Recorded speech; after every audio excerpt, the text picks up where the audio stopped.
Halo, selamat malam Seekers. Selamat malam Seekers semuanya, apa kabar? Why need to know? Karena sejarah ini menjadi salah satu sejarah dunia yang banyak memberikan pengaruh luas, karakter yang beda pada budayanya juga memiliki banyak misteri yang tidak pernah habis untuk dikenali. Bahkan sampai sekarang masih terus menjadi penelitian. Tak hanya kemegahan piramidanya, bagaimana politik di masa itu, namun juga misteri lainnya dari seluk-beluk mumi, kutukan, maupun sisi mistiknya. Malam ini kita akan fokus ke beberapa hal mengenai Ancient Egypt. Itu adalah kenapa kamu gabung di Egypt malam ini? Why? Pertama, tertarik sama Ancient Egypt-nya. Kemudian aku kan lagi belajar Oracle ya. Itu berapa kali ini dapat yang pertama ini barusan nih ya tadi nge-shuffle itu yang Nut. Yang goddess-nya yang Nut. Dari kemarin itu nge-shuffle dapatnya goddess dari Egypt gitu. So, Seekers, untuk mengenai transportasi, gimana pun juga ini sebagai intro kita harus tahu mengenai ancient sacred knowledge. Karena bagaimanapun juga di masa itu bahkan jalur transportasi saja sudah sangat sempurna di masa itu ya. Untuk perairan sendiri kita sudah dibacakan Kak Lia bahwa Sungai Nil ini sangat mensupport sistem transportasi dari setiap daerah. Sementara kita tahu sendiri di Egypt ini semuanya gurun pasir. Tapi Sungai Nil ini punya sumber mata air yang sangat luar biasa, tidak pernah berhenti. Betapa megahnya semesta ketika dalam sebuah lokasi itu dianggap seperti gurun tapi punya mata air yang tidak pernah berhenti. Dan bahkan Sungai Nil sampai sekarang dianggap suci. Jadi kita bisa tahu di gambar monitor sendiri, kita bisa lihat ini ada kapal yang sangat sederhana tapi sangat kuat, Seekers. Dalam ukuran yang berbeda. Jika mengangkut sekitar 2 atau 5 orang di masa itu, maka dibuat dalam ukuran kecil. Tapi apabila digunakan untuk mengangkut balok-balok, anggap saja beton, balokan beton ya, tapi pada saat itu yang batu-batu yang digunakan untuk pembangunan piramid dan segala macam, ini bisa menggunakan papirus kapal ini dalam bentuk yang lebih besar dan aman, bisa membawa luar biasa kecanggihannya di masa itu. Sementara untuk perjalanan darat sendiri, mungkin kita sering menonton film-film mumi, ya kan, The Mummy Returns or some kind like that, yang film itu perjalanan itu selalu menggunakan onta. Tapi kenyataannya menggunakan punya filosofi. Ternyata keledai ini kesannya pemalas, tapi dia berhati-hati. Tapi jangan jadikan keledai ini untuk menganggap oke, gue meng-cancel, menunda segala sesuatu, kan gue kayak keledai, nyantai aja. Enggak gitu juga. Keledai itu meskipun kesannya pemalas, tapi dia tahan banting. Dia berhati-hati. Dia tidak terburu-buru. Inilah filosofi yang digunakan oleh bangsa Mesir. Secara pemahaman sakral, mereka menggunakan keledai untuk perjalanan. Mereka menginginkan perjalanan mereka itu tidak mendapatkan musibah atau kecelakaan, tidak ingin terburu-buru, yang penting selamat tapi fokus. Jadi sementara ini hasil-hasil yang ada di Zoom malam ini itu adalah bentuk interaksi, komunikasi, frekuensi, vibrasi mistik secara paralel dimensi. So here we come. Mistik dalam Ancient Egypt adalah hal yang nggak biasa, yang biasa dalam peradaban masa itu. Namun memiliki level yang berbeda tiap kastanya. Namun setiap level kasta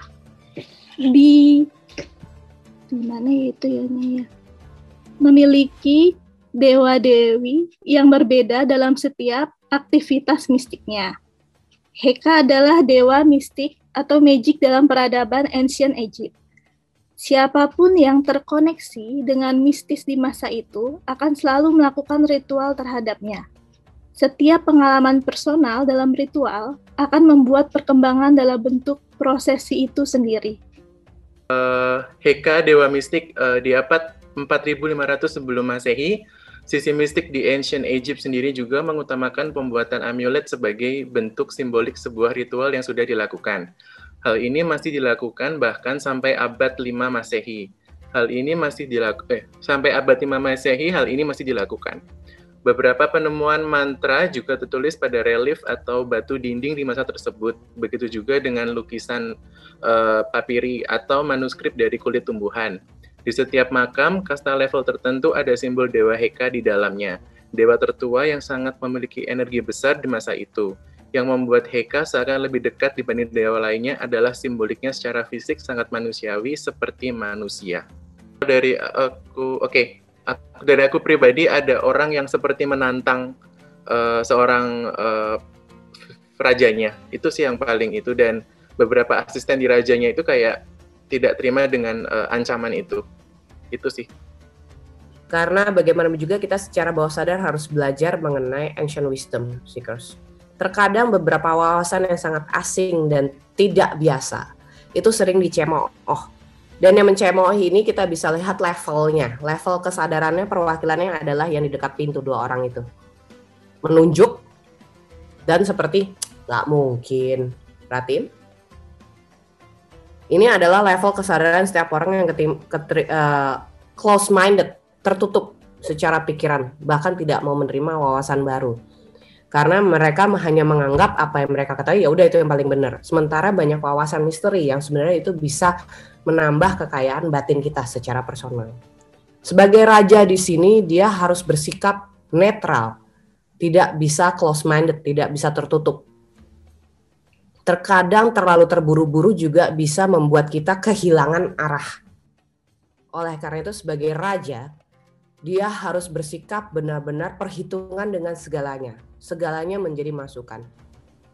Dari Kak Agatha Sally, kayak lagi judging nggak sih yang dua di pojok? Betul. Lagi ngegosipin si orang yang lagi mudras.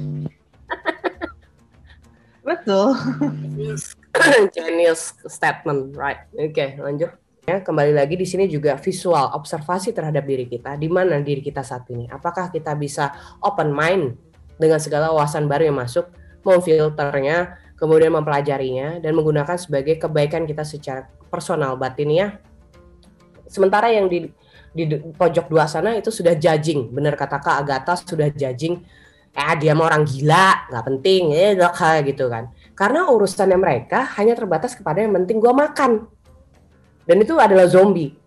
Sebagai seekers, ancient wisdom dari Egypt ini adalah kita harus sadar kehidupan kita sehari-hari dengan bentukan dari simbolik dari Heka ini.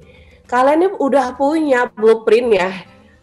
Ini gambaran hidup kita. Dan ini life force. Koneksikan diri kita dengan semesta, maka semuanya akan lancar. Stres, drama, hidup, kita sendiri yang bikin. Kita yang menentukan hidup itu mau seperti apa. Mau kehidupan dan kematian itu setiap level berbeda. Ada yang memang sudah cukup pada akhirnya mati. Ada yang menyerahkan, oke, gue serahkan kematian gue sama semesta. Kalau udah selesai ya udah. Nah ini drama-drama kehidupan manusia ini dialami oleh dua orang yang satu menunjuk, satu berpikir begini, kayak gitu. Itu drama-drama kebanyakan orang selama ini. Gosip. Hal-hal yang bahkan menurut mereka asing, padahal sebenarnya belum tentu salah. Oke.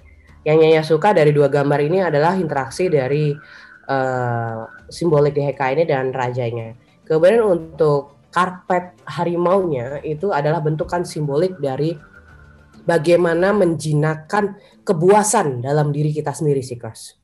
Ketika Seekers tertarik dengan karpet ini, berarti ada hal dalam diri kita yang belum dijinakkan. Oke, untuk halaman selanjutnya, manuskrip Heka. Di samping adalah salah satu bentuk manuskrip yang terbuat dari kulit kayu yang sudah diawetkan, di mana ada simbolik dari Heka, sang dewa mistik. Ini adalah salah satu simbolik manuskrip mengenai ritual seorang anak yang baru memasuki hari kelahirannya, di mana setiap jiwa dipercayai memiliki tujuan hidupnya masing-masing. Heka hadir untuk memberikan energinya guna si jiwa anak untuk selalu terjaga dari gangguan energi negatif yang menginginkan si anak jauh dari perjalanan dan tujuannya. Selain itu, Heka di dalam manuskrip ini juga disebut sebagai BA, sebuah perwujudan makna energi manifestasi dari energi surya, dewa matahari. di mana setiap kasta level kerajaan diwajibkan untuk menanti matahari terbit dibandingkan kasta lainnya, karena disinilah pamor royal hadir, tidak bisa ditukar oleh energi apapun. Ya. Wawasan baru apa yang kamu dapatkan? Setiap orang punya tujuan hidup masing-masing dan setiap tujuan hidup masing-masing itu sudah dituliskan atau sudah dijabarkan di setiap manuskrip. Tapi mungkin kalau zaman sekarang tidak mungkin ada manuskrip yang seperti ini karena secara dunia sudah modern. Tapi mungkin zaman dulu di mana kita belum ada modernisasi, tapi secara nggak langsung mereka itu ajaib karena mereka sudah bisa mendefinisikan manuskrip hidup setiap manusianya gitu. Itu sih. Dan ini juga baru setelah ini Seekers, kenapa ini Nyai munculkan? Karena ini ada beberapa ritual di Egypt yang turun-temurun bahkan sampai ini kan manuskrip ini sebelum Masehi, dan setelah Masehi itu berjalan bahkan di abad ke-5 itu masih digunakan ritual tersebut. Ini adalah bentuk mantra sebenarnya. Adalah bentuk mantra di mana ketika setiap kelahiran seorang anak ini akan dibacakan.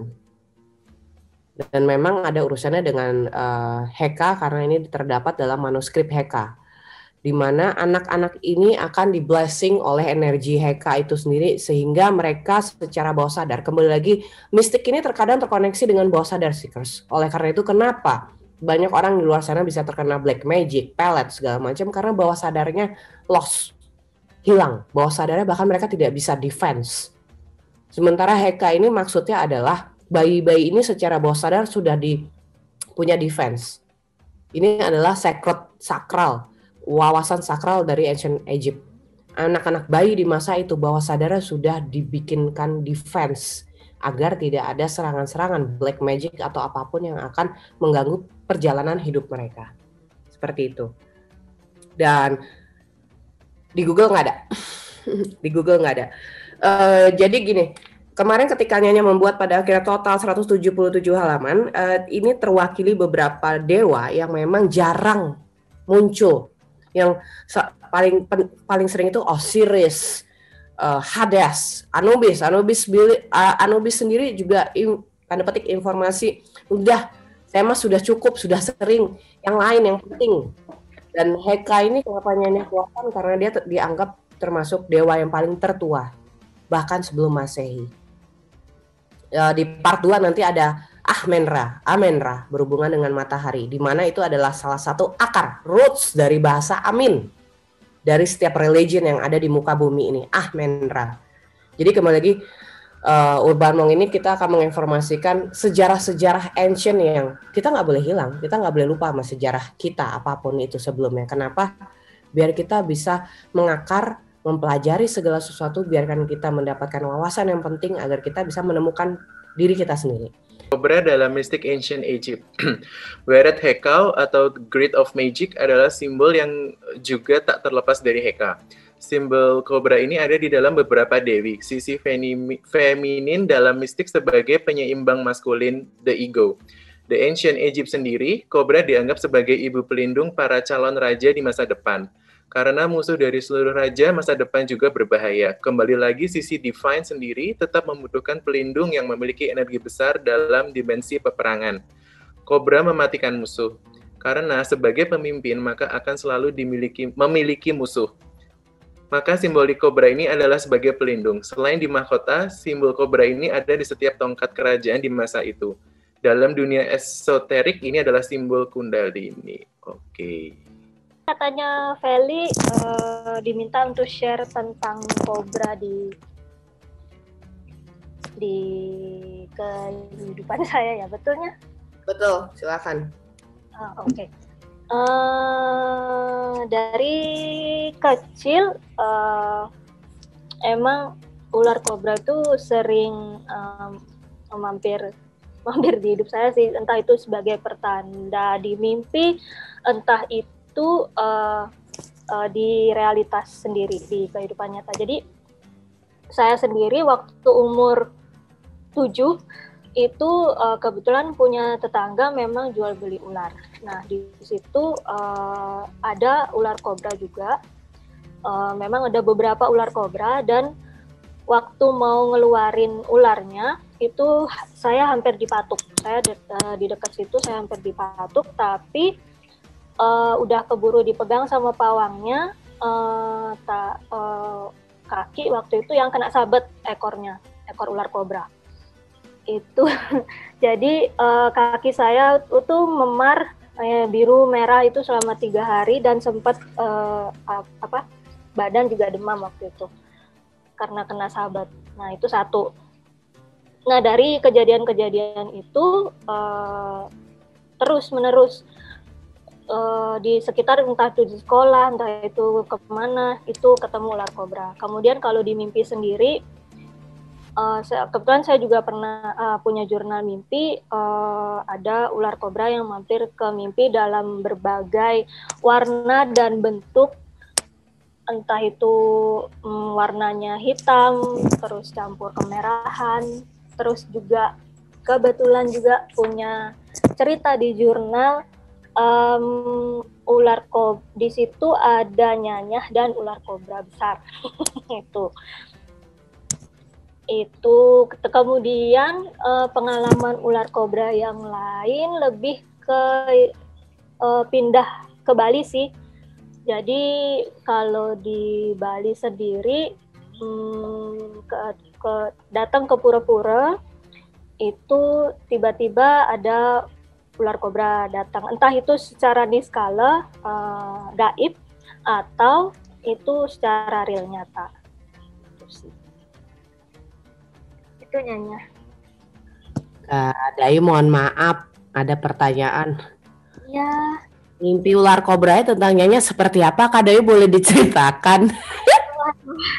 Oke, mumpung Nyanya udah ACC seperti itu bertanya, jadi gini. Mimpinya itu sekitar jam di ya gimana? Tahun berapa? Itu tahun 2017, 2018, 2017 kemungkinannya. Itu sekitar di jurnal saya catat itu sekitar jam 2 malam. Nah, awalnya sebelum adanya itu jalan-jalan, tempatnya random seperti di hutan begitu. Tiba-tiba saya melihat ada batu besar, tapi batu besar itu atasnya itu flat, jadi kayak bisa didudukin gitu. Nah, kemudian tiba-tiba entah datang dari mana, Nyanya itu ada di situ, duduk di bangku, duduk di atas batu, seperti biasa, pakai baju hitam-hitam dan sepatu busnya juga. Tiba-tiba dari arah kanan kiri ada ular kobra datang. Itu super duper gede banget ular kobranya. Itu warnanya hitam, keduanya matanya merah, menghampiri Nyanya di kanan kiri sebelah Nyanya. Nah, Nyanya itu ngelus-ngelus kepala ular kobranya. Di kanan kirinya itu dielus-elus. Nah, setelah mengelus-ngelus ular kobra itu tetap di kanan kiri Nyanya seperti menjaga, dan Nyanya mulai meditasi. Saat meditasi itu, saya melihat ada pancaran sinar, kemudian di badan Nyanya itu muncul aksara-aksara yang saya nggak tahu, itu nggak bisa kebaca. Saya nggak tahu itu aksara apa. Gabungan antara Palawa, Sanskerta yang dulu-dulu itu saya nggak bisa baca. Dan itu aksaranya muter di badannya, muter banyak banget yang muncul aksaranya, muter kemudian jadi satu, habis itu tenggelam di badannya dan sisanya tinggal cahaya aja. Udah habis itu saya kebangun, badan udah keringetan, udah gemeteran, itu langsung ambil jurnal, langsung nulis waktu itu. Kayak gitu ceritanya. Selamat atas mimpinya. So, Seekers, itu adalah perwakilan mimpi nyata yang dialami oleh Kak Dayu Putri. Terima kasih untuk share-nya, Kak Dayu Putri. Namanya. Oke, bisa kembali lagi boleh untuk mengatasi problem di laptopnya yang aneh itu. Buat Saya mau share sedikit mengenai Cobra dan share cerita dari Kak Dayu. It's nothing personal actually, itu hanya sebuah simbolik buat seekers masing-masing terhadap apapun yang seekers miliki. Karena setiap orang itu akan menemukan powernya sendiri. Akan. Kembali lagi, face the fear. Hadapi ketakutan. Ketakutan setiap orang itu beda-beda seekers, beda-beda. Ketakutan Nyanya, ketakutan tim Urban Monk itu beda-beda. Dan juga ada salah satu tim Urban Monk malam ini yang juga lagi rehat, itu juga beberapa hari lalu bermimpi ketika lagi ke toilet sedang membuang air kecil, itu di depannya ada kobra yang mau menyerang katanya. Tapi sama tim Urban Monk ini dipukulin kobranya sampai aduh-aduh, dan kemudian kayak ada suara perempuan gitu kesakitan kayak gitu. Terkadang alam semesta memberikan tes terhadap jiwa kita, bawah sadar kita lewat mimpi. Sehingga keputusan-keputusan kita dalam hidup itu akan dipengaruhi juga dari apapun yang kita lakukan dalam mimpi. Di sini tidak ada salah dan benar. Di sini adalah mengenai sejauh mana kita bisa memahami diri kita dan hal-hal misteri di luar. Dan salah satu timnya malam ini memang Nyanya minta istirahat karena setelah mimpi itu sakit. Karena kembali lagi, ternyata yang dihadapi adalah fear-nya sendiri. Ular kobra di dalam mimpinya adalah dirinya sendiri yang dia pukulin. Fear-nya sendiri yang dia pukulin. Yang dipikir itu adalah sesuatu yang berbeda dengan dirinya. Kalau yang dialami oleh Kak Dayu itu adalah bentukan dari koneksinya dengan Kak Dayu dari evolusi lalu yang memang hanya nggak banyak ceritakan, tapi Kak Dayu mengalami banyak hal yang mohon maaf Kak Dayu mimpi kamu lebih banyak daripada soulmate kamu, tapi itu di masa lalu ya, sekarang udah enggak gitu kan. Itu adalah bentukan dari evolusinya di masa lalu yang banyak menjadi petapa dan menghindari duniawi di masa itu. Tapi di masa sekarang Urban Monk kan petapa modern, seekers kita ini adalah petapa modern. Kita tidak bisa di dalam goa, kita harus tetap menghadapi realita tujuan hidup kita sebagai orang modern, tapi yang menyeimbangkan dengan spiritual. Itu yang paling penting. Kita nggak bisa all spiritual, tapi duniawi kita lupa. Dan kebalikannya, nggak bisa seluruhnya duniawi, tapi spiritual kita lupa. Kita harus seimbangkan.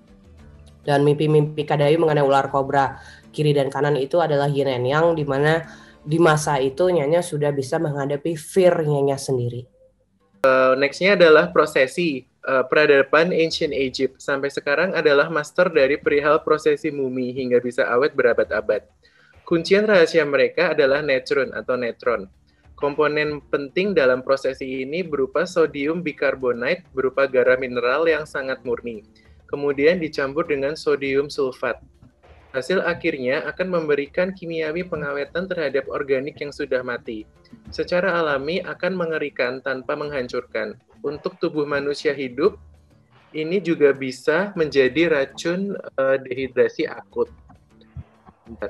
Tutupan sama kolom chatnya. Dehidrasi akut dan mati seketika. Dengan darah yang langsung mengering dan jantung berhenti berdetak. Lalu di gambarnya, di deskripsinya, untuk prosesi mumi sendiri, setiap orang memiliki ritualnya sebelum memulai.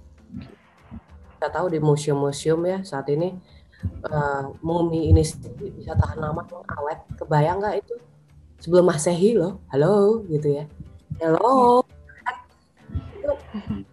Jadi ketika diproses itu bahkan direndam oleh beberapa rempah yang kita bisa kenal itu, beberapa rempahnya adalah rosemary, tapi entah di masa itu disebutnya apa, rosemary salah satunya rempah ya. Yang itu sebenarnya akan mengawetkan, membuat jenis lain ini bisa bertahan lama. Ini Kak Sandria bertanya, kenapa kok di Egypt dimumikan? Apa ada filosofi? Kenapa organ-organ tertentu dikeluarkan? Lalu kalau let go ke duniawan, kalau dimumikan maka kayak lebih dekat ke wujud duniawi. Oke, the question. Ketika orang sudah meninggal, kita harus melepaskan secara keduniaan, baik itu fisik atau apa, baik itu kalau secara keyakinan mungkin itu mau dimakamkan di dalam tanah atau mungkin itu dikremasi. Tapi kalau dalam bentuk seperti mumi yang terjadi ini, I love the question Kak Sandria Kwan, I love. Ini sebenarnya pertanyaannya juga. ternyata ada attachment dari para pengikut ya, dari para siapapun yang pernah bersama para sosok yang sedang dimumikan ini, bahwa mereka masih membutuhkan panduan, masih membutuhkan wawasan-wawasan yang dibawa oleh yang sudah meninggal ini. Mungkin yaitu kembali lagi dalam mimpi, baik itu wangsit, baik itu segala macam segala hal. Sehingga jujur sehingga setelahnya cek, ini tidak ada evolusinya. Bahkan yang dimumikan ini tidak terlahir kembali sampai detik ini. Stuck, terhambat. Tapi kembali lagi, ini kan mengenai masalah budaya dan keyakinan. So, kita di sini hanya mempelajari aja sebagai seorang seekers, mempelajari bahwa segala sesuatunya ketika kita sudah meninggal, jangan ada yang disimpan, jangan ada yang disayang-sayang. Oke lah satu benda, tapi bukan sebagai attachment, tapi sebagai bentuk memori. Karena terkadang benda yang dari orang yang sudah meninggal, ketika kita simpan, dan itu karena kita nggak ikhlas, nggak let go, maka itu akan ngeberatkan ruh yang sudah meninggal untuk menjalani kehidupannya di dimensi berikutnya. Apa kita sebagai manusia nggak paham gitu. Jadi di sini pembelajarannya. Terkadang sacred knowledge ini sendiri masih banyak miss point-nya. Disinilah kita sebagai seekers harus belajar. Thank you Kak Hendrik Kwan terhadap pertanyaan kritis genius ya. Thank you so much. Oke, dilanjut Kak Dayu dan Kak Sheldo, silakan. Oke, nextnya adalah mumi tertua. Dalam era Ancient Egypt, sebenarnya ada mumi tertua yang ditemukan. Dalam file terdaftar sebagai Gobelin Predynastic Mummies. 6 mumi tersebut ketika ditemukan mereka memiliki beberapa posisi dalam liang lahatnya. Keutuhan sel tubuh mereka juga sangat awet sehingga mudah untuk diteliti. Setelah diteliti secara DNA, mereka berasal dari 4500 sebelum Masehi. Ditemukan di sekitar Sungai Nil 40 km dari selatan kota Thebes, di mana saat itu sebagai pusat kota. 6 mumi ini dikategorikan sebagai mumi pre-dynastic period sebelum adanya kerajaan besar di masa itu. Oke. Pak Sheldo, posisi ini sebenarnya juga bukan sekadar posisi dibentuk di mumi di abad 4500 sebelum Masehi. Ini adalah bentuk sempurna, bentuk rileks. Dari ketika tubuh, ini kan ibaratnya gini, ketika orang meninggal, sementara filosofinya adalah tertidur selamanya secara maka ini dianggap adalah posisi paling sempurna di masa itu. Ini adalah bentuk ketika mumi tersebut secara fisik sudah menjadi jasad, meninggal, maka ini adalah posisi relax tapi aware mengenai kehidupannya. Kayak gitu, posisi relax, dalam arti tidur yang panjang, tidur yang sangat damai. Karena ini terkoneksi dengan seperti rahim di dalam janin di dalam rahim ibunya. Mohon maaf, janin di dalam rahim ibunya. Begini. Enggak. Tapi dia relax, seekers. Seekers, kita kembalikan diri kita semasa kita kecil. Secara bawah sadar, kita merasa nyaman dengan posisi seperti ini ketika di dalam rahim ibu. Nyaman. Begini. Ada mak gue yang lindungin. Oke, gue mau tidur dulu, gue mau istirahat. Tapi dia tetap aware, tangannya begini. Ini ada filosofinya. Oke, mahkota. Mahkota yang digunakan dalam ritual maupun upacara di masa itu memiliki karakter energi yang berbeda. Bahkan dalam membuat mahkota pun dibutuhkan konsentrasi tertentu untuk mendapatkan simbol khusus dan tidak bisa digabungkan oleh ritual lainnya. Beberapa ilmuwan juga menggunakan penelitiannya untuk mahkota yang digunakan karena memang berbeda dalam setiap kondisinya. Beberapa karakter lainnya dalam setiap mahkota yang berbeda, mereka memiliki pewangian yang berbeda. Di beberapa makam yang digali, ada beberapa mahkota yang digunakan berbeda dari setiap mumi. Kalau dari aku personal sebenarnya membentuk sebuah crown atau mahkota itu pasti ngikutin namanya sacred geometry, dan itu pasti ada alasannya masing-masing kenapa harus bentuknya seperti sedemikian rupa untuk personal masing-masing. Kalau aku sih lebih ke sana. Terus kalau untuk pewangian, mungkin itu lebih personal ke individualnya ya. Mereka lebih cocoknya dengan pewangian apa untuk enhance energi positifnya mereka. Itu sih kalau aku. Iya.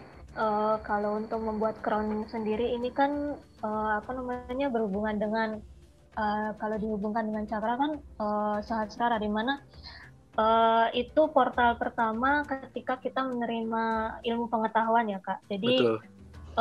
Di Egypt sendiri raja itu kan juga dianggap sebagai dewa ya. Jadi mereka juga dianggap sumber pengetahuan juga kayak gitu. Jadi memang untuk membuat crown sendiri diperlukan ritual-ritual khusus dan itu juga nggak bisa digabungin sama ritual lain. Saya baru tahu yang itu. Tuh. Oke, nextnya adalah organ mumi. Beberapa kendi atau botol keramik disiapkan juga dalam proses mumi yang berbeda level kasta. Setelah pemindahan organ ke dalam masing-masing perwakilan kendi, maka akan diisi rempah yang tak membuat busuk organ. Setelah dirapikan, akan diberikan kepada pihak keluarga, baik itu akan disimpan sendiri di dalam tempel pribadi atau disertakan di dalam tomb atau kuburan. Memo, ada beberapa energi mumi yang dianggap berbahaya di masa itu, sehingga dibuatkan simbol tertentu pada setiap kendinya agar tak kembali bereinkarnasi. Oke. 4 gambar ini sebenarnya representatif dari setiap zat ataupun dewa yang disembah pada masa itu terhadap sosok siapapun yang meninggal di masa itu. Seperti kita tahu di sebelah kiri itu adalah Baspe ataupun tadi Nyaya udah sebutin ya, itu adalah dewa yang berhubungan dengan powerful dan purify, kayak kemampuan duniawi dan setelah kematian itu akan menghantarkan. Kemudian apes itu monkey kera sendiri, itu maksudnya adalah bagaimana organ-organ tubuhnya masing-masing itu memisahkan antara yang benar-benar murni dan tidak murni. Kemudian selanjutnya adalah owl. Biasanya yang diletakkan di dalam owl, jar owl ini adalah organ otak ya, brainnya, otak dari para pharaoh, kasta-kasta tertinggi di masa itu. Kemudian di human things itu biasanya berhubungan dengan jantung. Jadi ada yang memang dibuka dan jantungnya memang diletakkan di situ. Tapi biasanya kalau dari yang diambil dari hidung saat proses pemumian itu adalah diwakilkan oleh kendi-kendi yang berhubungan dengan simbolik owl yang nomor 3. Kemudian apes, tapi apes ini letaknya di sebelah kanan ya, Seekers ya. Jadi organ-organ otak, bagian otak manusia sebelah kanan itu diwakili oleh apes, karena di masa itu seringkali perasaan kita sebagai manusia itu sering menjadi melankolis ataupun drama, sehingga itu diwakilkan. Sementara yang sebelah kiri akan diletakkan di bagian kucing, dalam arti wisdom. Jadi di setiap tom yang ada, yang beberapa kasta tertentu itu memang ada beberapa jar yang memang diwakilkan oleh bentuk simbolik ini semua sih. Ini kuncian banget ya. Jadi sebelah kiri nomor pertama itu adalah otak kita bagian kiri, ketika kalau kita dimumikan itu diambil ditaruh di situ. Sebelah kanan adalah bagian abs, dalam arti ambisi, emosi, feeling, semua segala macam dipisahkan kayak gitu. Dan selanjutnya kita bisa, tadi sudah dijelaskan 3 dan 4. Tapi kembali lagi pertanyaannya adalah ini akan menghambat evolusi buat setiap jiwa jika ini dihambat. Tapi kembali lagi di sini ada misteri. Ketika seorang kasta tertinggi, organ-organ tubuhnya disimpan, berarti masih ada attachment dari para pengikutnya bahwa mereka masih membutuhkan pendampingan.